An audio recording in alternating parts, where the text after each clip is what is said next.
It's something in between. A cold wind that rustles without moving leaves. A quiet that doesn't rest. Something's shifting in the air. And even though the war has ended, you can sense it. A new kind of tension curling like fog between capitals, in coffee houses, in coded telegrams that tick softly through distant machines. You're in Berlin again, standing at a crossroads that doesn't have a name yet.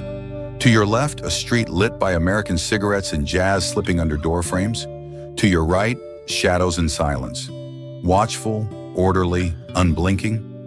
The city is still technically whole, but already it feels split down the middle like a loaf of bread someone started to slice and then paused.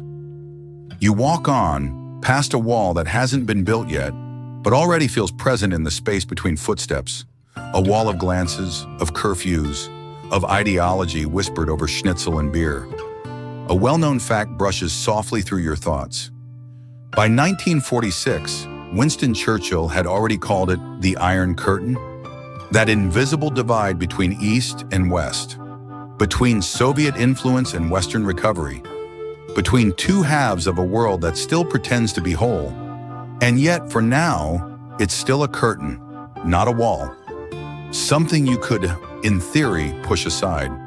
But it's heavy with suspicion, thick with propaganda. In Prague, newspapers vanish overnight.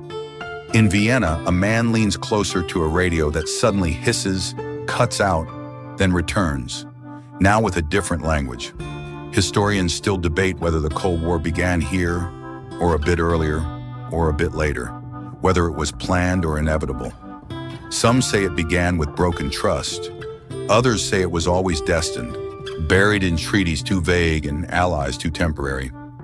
You follow a diplomat's footprints through snow outside a Moscow embassy.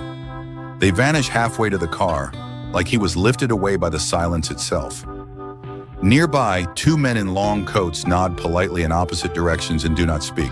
Spies? Maybe. Or just men who know that too many words can be dangerous now. Back in Washington, a typewriter clacks.